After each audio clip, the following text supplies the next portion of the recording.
Hello दोस्तों, online study cover में आपका स्वागत है। दोस्तों, आज हम लोग लूसेंट जीके का चैप्टर नंबर 4 धार्मिक आंदोलन यानी बौद्ध धर्म और जैन धर्म से संबंधित यह दूसरा वीडियो कंप्लीट करेंगे। इससे पहले वाला वीडियो यदि आपने नहीं देखा है तो प्लेलिस्ट में जाकर उसे जरूर देखिए और चैनल को सब्सक्राइब कर लीजिए। तो चलिए शुरू करते हैं। नेक्स्ट क्वेश्चन है, प्रथम जैन महासभा का आयोजन कहाँ हुआ था? तो प्रथम जैन महासभा का आयोजन यह पाटलिपुत्र में हुआ था। कहाँ? पाटलिपुत्र में। पहली जैन सभा पाटलिपुत्र में। ठीक है, व्याख्या देख लेते हैं इसका। प्रथम जैन महासभा का आयोजन 322 से 299 ईसा पूर्व में चंद्रगुप्त मौर्य के शासनकाल में पाटलिपुत्र में हुई थी। इसकी अध्यक्षता किसने की थी? तो स्थूलभद्र ने। किसने? स्थूलभद्र ने। प्रथम जैन महासभा का आयोजन पाटलिपुत्र में हुआ था और इसकी अध्यक्षता स्थूलभद्र ने की थी। किसके समय में हुआ था? तो चंद्रगुप्त मौर्य के समय में। चंद्रगुप्त मौर्य का समय कब से कब तक था? तो 322 ईसा पूर्व से लेकर 299 ईसा पूर्व तक। आगे चलें। द्वितीय जैन महासभा का आयोजन कहाँ हुआ था? तो दूसरी जैन महासभा का आयोजन यह बल्लभी में हुआ था। कहाँ? बल्लभी में। व्याख्या देख लेते हैं इसका। बल्लभी में द्वितीय जैन संगीति हुई थी। किसकी अध्यक्षता में? तो देवर्षि क्षमा श्रवण की अध्यक्षता में। यानी पहली जैन महासभा आयोजन पाटलिपुत्र में स्थूलभद्र की अध्यक्षता में। दूसरी जैन महासभा का आयोजन बल्लभी में किसकी अध्यक्षता में? देवर्षि क्षमा श्रवण की अध्यक्षता में। आगे, जैन साहित्य का संकलन किस भाषा व लिपि में है? तो जैन साहित्य का संकलन यह प्राकृत व अर्धमागधी भाषा में है। किसमें? प्राकृत व अर्धमागधी भाषा में। आगे, निम्नलिखित में से कौन सा एक अन्य तीनों के समकालीन नहीं था? निम्नलिखित में से कौन अन्य तीनों के समकालीन नहीं था? तो ये मिलिंद यह तीनों के समकालीन नहीं था। बिंबिसार, गौतम बुद्ध और प्रसेनजीत ये तीनों समकालीन थे। ठीक है, आगे चलें। निम्न कथनों पर विचार कीजिए। वर्धमान महावीर की माता लिच्छवी के नरेश चेटक की पुत्री थी। वर्धमान महावीर की माता लिच्छवी के नरेश चेटक की पुत्री थी, तो यह गलत है। ठीक है। गौतम बुद्ध की माता कोलीय राजवंश की राजकुमारी थी, यह बिल्कुल सही है। ठीक है। 23वें तीर्थकर पार्श्वनाथ बनारस के थे, यह भी सही है। तो आपका आंसर क्या हो जाएगा? 2 और 3। क्या हो जाएगा? 2 और 3। आगे चलें, व्याख्या देख लेते हैं। जैन धर्म के वास्तविक संस्थापक और 24वें तीर्थंकर महावीर स्वामी का जन्म वैशाली के निकट कुंडा ग्राम में 540 ईसा पूर्व में हुआ था। इनकी माता का नाम त्रिशला, पिता का नाम सिद्धार्थ तथा पत्नी का नाम यशोदा था। ठीक है। माता त्रिशला लिच्छवी प्रधान चेटक की बहन थी, पुत्री नहीं थी। यहां दिखाया गया है पुत्री थी, लेकिन पुत्री नहीं थी। यह क्या थी? पुत्री नहीं थी। यहां दिखाया गया है यह बहन थी। ठीक है। पिता ज्यात्रिक कुल के प्रधान थे। ठीक है, आगे चलें। प्राचीन भारत के बौद्ध मठों में परवन नामक समारोह आयोजित किया जाता था। तो प्राचीन भारत के बौद्ध मठों में परवन नामक त्योहार आयोजित किया जाता था। यह परवन नामक त्योहार क्या होता था? तो परवन नामक त्योहार होता था वर्षा ऋतु के दौरान मठों में प्रवास के समय भिक्षुओं द्वारा किए गए अपराधों की स्वीकारोक्ति का अवसर होता था। ठीक है, तो आपका आंसर क्या हो जाएगा? बी। आगे चलें। कश्मीर में कनिष्क के शासनकाल में जो बौद्ध संगीति आयोजित हुई थी उसकी अध्यक्षता किसने की थी? तो कश्मीर में कनिष्क के शासनकाल में कौन सी बौद्ध संगीति आयोजित हुई थी? तो यह चौथी बौद्ध संगीति आयोजित हुई थी और इसकी अध्यक्षता किसने की थी? तो वसुमित्र ने। किसने? वसुमित्र ने। आगे, कथन ए, जैन धर्म के अहिंसा पर बल ने कृषकों को जैन धर्म अपनाने से रोका। तो यह बिल्कुल सही है। कारण क्या है? कृषि में कीटों व कीड़ों की हत्या होना शामिल है, तो बी, ये भी सही है, दोनों सही है। ठीक है, तो 73 का ऑप्शन क्या हो जाएगा? ए और आर दोनों सही हैं। आर ए की सही व्याख्या करता है। आगे चलें, व्याख्या देख लेते हैं। जैन धर्म में 5 महाव्रत हैं। जैन धर्म में कितने महाव्रत हैं? तो 5। कौन कौन से? अहिंसा, अमृषा या झूठ न बोलना, औचर्य या चोरी न करना, अपरिग्रह या संपत्ति अर्जित न करना, ब्रह्मचर्य। ब्रह्मचर्य जिसे जैन धर्म के 24वें तीर्थंकर महावीर स्वामी ने जोड़ा था। ठीक है, आगे चलें। अष्टांगिक मार्ग की संकल्पना किसका अंग है? तो अष्टांगिक मार्ग की संकल्पना यह धर्म चक्र प्रवर्तन सूत्र के विषय वस्तु का अंग है। ठीक है, आगे। मिलिंद पन्हों मिलिंद के प्रश्न राजा मिलिंद और किस बौद्ध भिक्षु के मध्य संवाद के रूप में है? तो मिलिंद पन्हों यानी मिलिंद के प्रश्न मिलिंद और किस बौद्ध भिक्षु के संवाद के रूप में है? तो ये नागसेन के। किसके? नागसेन के। ठीक है, महायान बौद्ध धर्म में बोधिसत्व अवलोकितेश्वर को और किस नाम से जानते हैं? तो अवलोकितेश्वर को ये मैत्रेय के नाम से जानते हैं। किसके? मैत्रेय के नाम से। सॉरी, मैत्रेय के नाम से नहीं, इसको पद्म प्राणी के नाम से जानते हैं। किसके? पद्य प्राणी के नाम से। ठीक है, 76 का सी होगा। आगे चलें। बौद्ध धर्म और जैन धर्म दोनों ही विश्वास करते हैं कि बौद्ध धर्म और जैन धर्म दोनों ही विश्वास करते हैं। किस पे विश्वास करते हैं? कि स्त्री और पुरुष दोनों ही मोक्ष प्राप्त कर सकते हैं।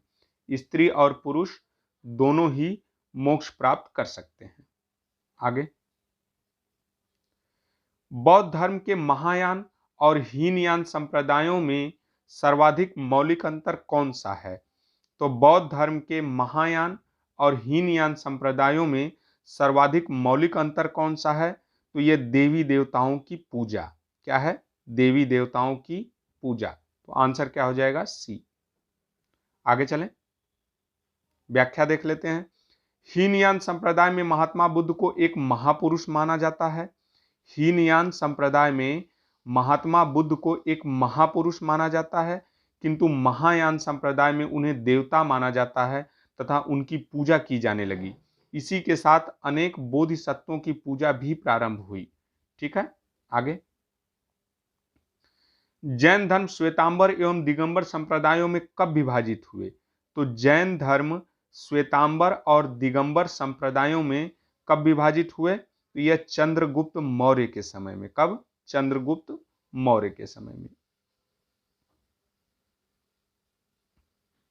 सूची 1 को सूची 2 से सुमेलित कीजिए। देखिए, पहली बौद्ध संगीति की अध्यक्षता किसने की थी? तो महाकश्यप ने। किसने? महाकश्यप ने। दूसरी बौद्ध संगीति की अध्यक्षता सबकामी ने की थी। तृतीय बौद्ध संगीति अशोक के समय में मोगलीपुत्तिस ने की थी। और चौथी बौद्ध संगीति की अध्यक्षता वसुमित्र ने की थी। तो आपका आंसर क्या हो जाएगा? ए का 1, बी का 2, सी का 3 और डी का 4। आगे।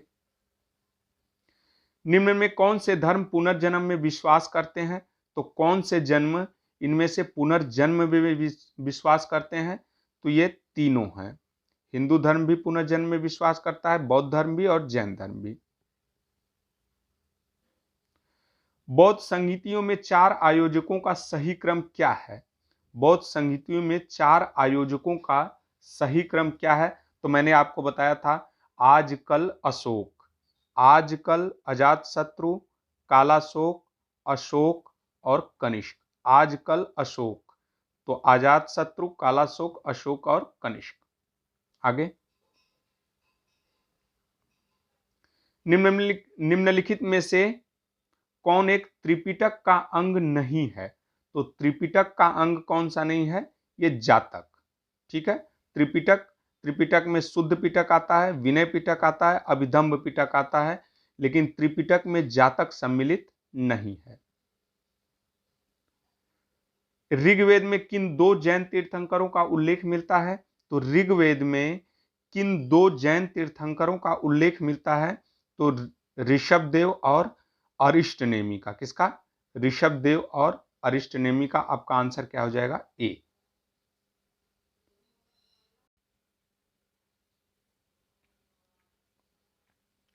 सूची 1 को सूची 2 से सुमेलित कीजिए। तो देखिए, महावीर के सूची 1 में महावीर के नाम है और सूची 2 में उस नाम का अर्थ है।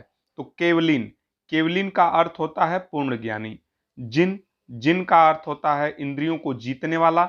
महावीर का अर्थ होता है अपरिमित पराक्रमी। और निर्ग्रंथ का मतलब होता है बंधन, बंधन रहित। तो आपका आंसर क्या हो जाएगा? ए। क्या हो जाएगा? ए। महावीर ने जैन संघ की स्थापना कहां की थी? तो महावीर ने जैन संघ की स्थापना पावा में की थी। कहां? पावा में। आगे चलें।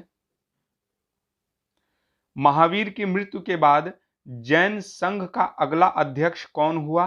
तो महावीर की मृत्यु के बाद जैन संघ का अगला अध्यक्ष हुआ सुधर्मन। कौन सा? सुधर्मन। ठीक है, 87 का सी। आगे चलें। अणुव्रत शब्द किस धर्म से जुड़ा है? तो अणुव्रत शब्द यह जैन धर्म से जुड़ा है। किससे? जैन धर्म से। जैन ग्रंथ कल्प सूत्र के रचयिता कौन है? तो कल्प सूत्र के रचयिता यह भद्रबाहु है। कौन है? भद्रबाहु। आगे चलें। परिशिष्ट पर्व जो कि जैन धर्म से संबंधित रचना है। तो परिशिष्ट पर्व किस धर्म से संबंधित रचना है? तो यह जैन धर्म से संबंधित रचना है। के रचयिता कौन है? तो परिशिष्ट पर्व के रचयिता हेमचंद्र हैं। कौन है? हेमचंद्र। आगे चलें।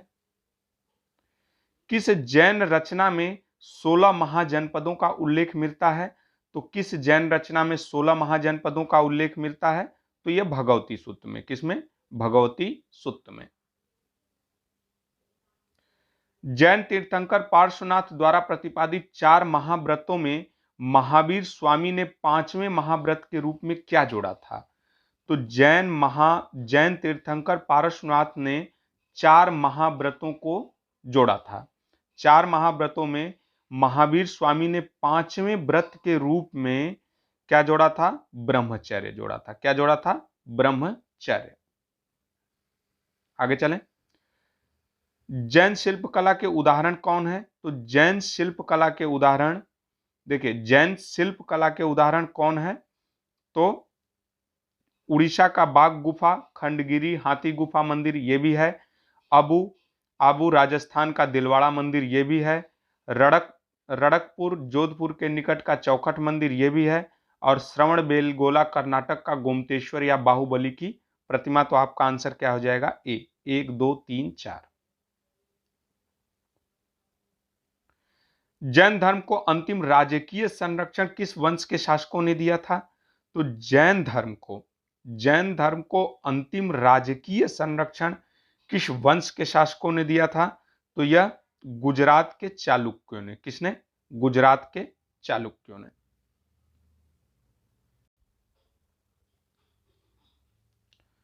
सूची 1 को सूची 2 से सुमेलित कीजिए। सूची 1 को सूची 2 से सुमेलित कीजिए। शुद्धोधन कौन थे? तो शुद्धोधन यह बुद्ध के पिता थे। ठीक है। महामाया बुद्ध की माता थी। प्रजापति महाप्रजापति गौतमी यह बुद्ध की मौसी व विमाता थी। यशोधरा यह बुद्ध की पत्नी थी। तो आपका आंसर क्या हो जाएगा? ए का 1, बी का 2, सी का 3 और डी का 4। ठीक है, आगे चलें। सूची 1 को सूची 2 से सुमेलित कीजिए। चन्ना यह बुद्ध का सारथी था। ठीक है। कंठक यह बुद्ध का प्रिय घोड़ा था। अलार कलाम व रुद्रक रामपुत्र यह बुद्ध के प्रथम गुरु थे। यह बुद्ध के प्रथम गुरु। निरंजना नदी जिसके तट पर बुद्ध ने संबोधि यानी ज्ञान की प्राप्त की थी। तो आपका आंसर क्या हो जाएगा? ए का 1, बी का 2, सी का 1, सी का 3, डी का 4। तो आपका आंसर क्या हो जाएगा? ए। ठीक है, आगे चलें, व्याख्या देख लेते हैं। महामाया यह गौतम की मां थी। ठीक है, राहुल गौतम का पुत्र, गौतम बुद्ध का पुत्र, चन्ना बुद्ध का सारथी, सुंद चुनार जिसका दिया मांस खाने से बुद्ध की मृत्यु हुई थी। किसका मांस दिया खाने से बुद्ध की मृत्यु हुई थी? तो चुंद चुनार ने मांस दिया था जिसको खाने से बुद्ध की मृत्यु हुई थी। कंठक बुद्ध का प्रिय घोड़ा, सुजाता कृषक बाला जिसकी दी गई खीर बुद्ध ने खाई, प्रजापति गौतमी बुद्ध की मौसी या प्रथम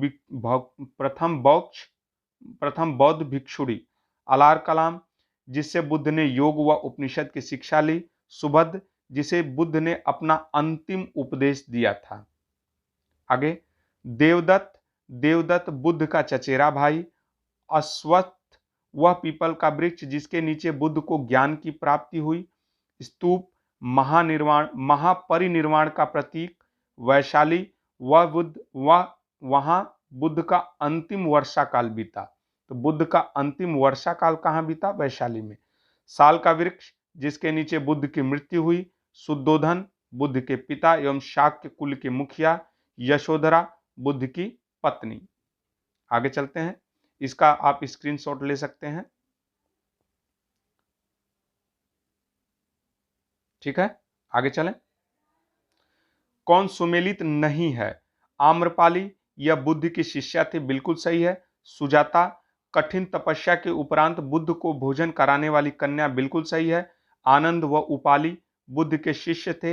राहुल यह बुद्ध का चचेरा भाई नहीं था, राहुल यह बुद्ध का पुत्र था।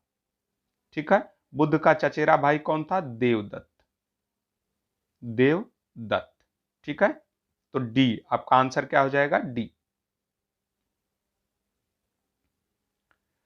महात्मा बुद्ध किस क्षत्रिय कुल के थे? तो महात्मा बुद्ध यह शाक्य कुल के थे, शाक्य क्षत्रिय कुल के। किसके? शाक्य। आगे, कौन सुमेलित नहीं है?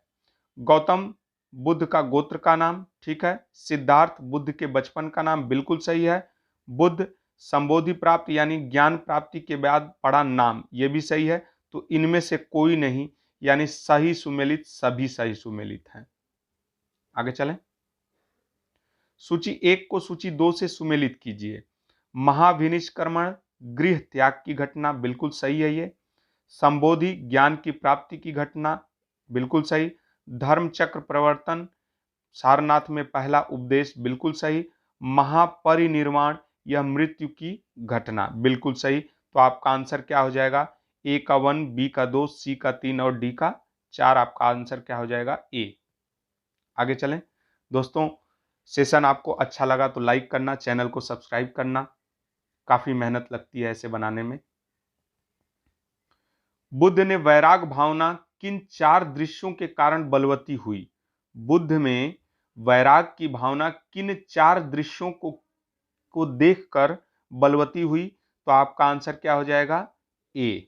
क्या हो जाएगा? ए।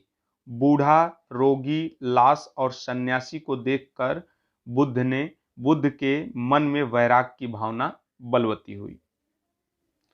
बुद्ध ने सर्वाधिक उपदेश कहां दिए हैं? तो ये श्रावस्ती में। कहां? श्रावस्ती में।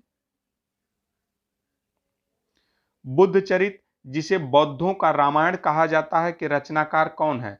तो देखिए, बौद्धों का रामायण किसे कहा जाता है? तो बुद्ध चरित को। ठीक है, क्वेश्चन किसी भी तरह से घुमा के पूछ सकता है दोस्तों, इसलिए आपको याद रखना है। बुद्ध चरित को बौद्धों का रामायण कहते हैं। ठीक है, बौद्धों का रामायण किसे कहते हैं? तो बुद्ध चरित को। इसकी रचना किसने की थी? अश्वघोष ने। किसने? अश्वघोष ने।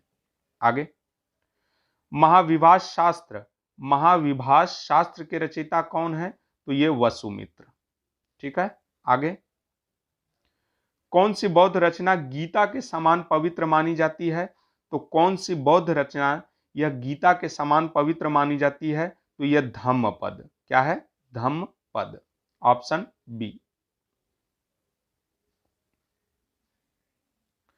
बौद्ध धर्म में भावी बोधिसत्व या भविष्य के बोधिसत्व किसे माना जाता है? तो किसे माना जाता है? तो ये मैत्रेय को, किसको? मैत्रेय को।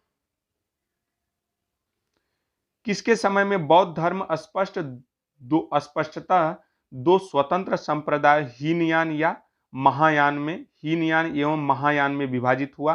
तो किसके समय में बौद्ध धर्म दो संप्रदायों में बट गया था, हीनयान और महायान में? तो ये कनिष्क के समय में, चतुर्थ बौद्ध संगीति के समय में, कनिष्क के समय में हीनयान और महायान दो भागों में बट गया था बौद्ध धर्म। ठीक है, आगे चलें। योगाचार या विज्ञानवाद के प्रतिपादक कौन है? तो योगाचार और विज्ञानवाद के प्रतिपादक ये मैत्रेय नाथ हैं। कौन है? मैत्रेय नाथ। सूची 1 को सूची 2 से सुमेलित कीजिए। वज्रपाणी इंद्र देवता के तुल्य, ठीक है। पद्म प्राणी अवलोकितेश्वर, ठीक है। मंजूश्री बुद्धि को प्रखर करने वाला, ये भी सही है। अमिताभ स्वर्ग का देवता, ठीक है, ये भी सही है। तो आपका आंसर क्या हो जाएगा? ए का 1, बी का 2, सी का 3 और डी का 4। भारत से दक्षिण की ओर के देशों में बौद्ध धर्म का कौन सा संप्रदाय प्रचलित है? तो भारत के दक्षिण की ओर देशों में यह हीनयान प्रचलित है, ठीक है। भारत के दक्षिण में हीनयान। भारत से उत्तर की ओर देशों में बौद्ध धर्म का जिस संप्रदाय का प्रचलन हुआ है, तो उत्तर की ओर में यह महायान। भारत के दक्षिण में हीनयान, उत्तर में महायान। उत्तर में महान हिमालय है तो उत्तर में महायान। आगे, बौद्ध धर्म का मूलाधार क्या है? तो बौद्ध धर्म का मूलाधार यह 4 आर्य सत्य है। क्या है? 4 आर्य सत्य। 4 आर्य सत्य कौन कौन से हैं? बौद्ध धर्म का मूलाधार 4 आर्य सत्य हैं। ये 4 आर्य सत्य हैं: दुख, दुख समुदाय, दुख निरोध और दुख निरोध गामिनी प्रतिपदा, यानी दुख निवारक मार्ग, यानी अष्टांगिक मार्ग। ठीक है, आगे। बौद्ध धर्म में त्रिरत्न क्या इंगित करता है? तो बौद्ध धर्म में त्रिरत्न बुद्ध, धम्म और संघ ये इंगित करता है। तो आपका आंसर क्या हो जाएगा? सी। बौद्ध धर्म को भारत में अंतिम राजकीय संरक्षण किस वंश के शासकों ने दिया था? तो बौद्ध धर्म को भारत में अंतिम राजकीय संरक्षण यह बंगाल के पाल वंश ने दिया था, ठीक है। और गुजरात के चालुक्यों ने यह जैन धर्म को अंतिम राजकीय संरक्षण दिया था। आपका आंसर क्या हो जाएगा? ए।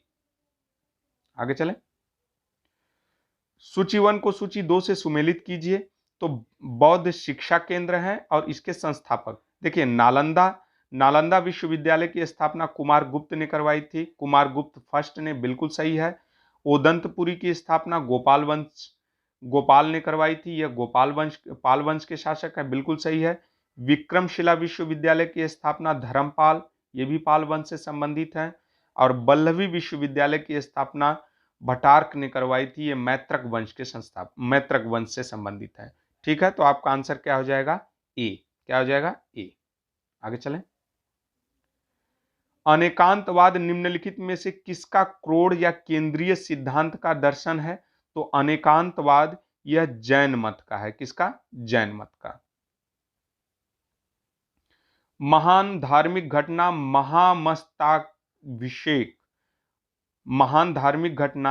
महामस्तकाभिषेक निम्नलिखित में से किससे संबंधित है और किसके लिए की जाती है? तो यह बाहुबली से संबंधित है। किससे? बाहुबली से, ठीक है, बाहुबली से संबंधित है। इसका व्याख्या देख लेते हैं। महामस्तकाभिषेक दो शब्दों के मेल से बना है, महा और मस्तकाभिषेक, जिसका अर्थ होता है बड़े स्तर पर आयोजित होने वाला अभिषेक। सबसे प्रचलित महामस्तकाभिषेक गोमतेश्वर बाहुबली का होता है, जो 12 वर्षों के अंतराल पर दक्षिण भारत के कर्नाटक राज्य के श्रवणबेलगोला शहर में आयोजित किया जाता है, ठीक है। आगे चलें। जैनियों का विश्वास है कि जैन मत 24 तीर्थंकरों की शिक्षाओं का परिणाम है। इस कथन के आलोक में निम्नलिखित में से कौन सा एक वर्धमान महावीर के विषय में सही है? तो महावीर स्वामी के विषय में कौन सा सही है? देखिए वे पहले तीर्थंकर थे महावीर स्वामी, नहीं, वो पहले तीर्थंकर नहीं थे, ये गलत है। वे 23वें तीर्थंकर थे, नहीं। वे अंतिम और 24वें तीर्थंकर थे, 24वें तीर्थंकर थे, जिसे इस नए धर्म का संस्थापक नहीं माना गया बल्कि वर्तमान धार्मिक संप्रदाय का सुधारक माना गया। ये सी सही है। तो आपका आंसर क्या हो जाएगा? सी। वे 24 तीर्थंकरों में से एक नहीं थे, यह भी गलत है। वह अद्यतन बौद्ध साहित्य जो बुद्ध के विभिन्न जन्मों की कथाओं के विषय में है, वो क्या कहलाता है? तो वो क्या कहलाता है? ये जातक कहलाता है। क्या? जातक। जातक ये बुद्ध के विभिन्न जन्मों की कथाओं का वर्णन है। जैन दर्शन के अनुसार सृष्टि की रचना एवं पालन पोषण क्या है? यह सार्वभौमिक सत्य से हुआ है। ठीक है, 120 का बी। निम्नलिखित में से कौन सा बौद्ध पवित्र निरंजना नदी के तट पर स्थित है? कौन सा बौद्ध पवित्र स्थल यह निरंजना नदी के तट पर स्थित है? तो यह बोध गया। कौन सा? बोध गया। गौतम बुद्ध के गुरु कौन थे? तो गौतम बुद्ध के गुरु अलार कलाम थे। कौन थे? अलार कलाम। आगे चलें। प्राचीन भारतीय इतिहास के संदर्भ में निम्नलिखित में से कौन से बौद्ध धर्म और जैन धर्म दोनों में समान रूप से विद्यमान थे? समान रूप से कौन से विद्यमान थे? तो तप और भोग की अति का परिहार ये नहीं था। वेद प्रमाण के प्रति अनास्था ये थी। कर्मकांडों की फलवत्ता का निषेध ये भी सही था। तो आपका आंसर क्या हो जाएगा? बी, 2 और 3।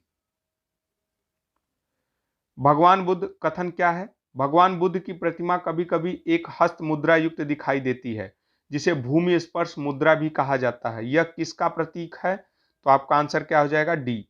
इस संदर्भ में दोनों कथन ए और बी सही हैं। ठीक है। राजगृह, वैशाली और पाटलिपुत्र निम्नलिखित में से कौन सी एक समानता है?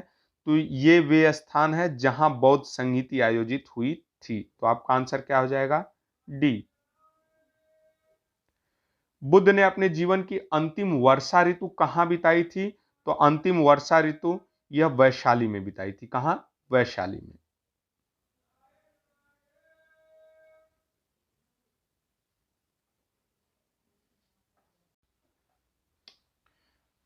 अगला, अशोक राम विहार निम्नलिखित में से किस स्थान पर स्थित है?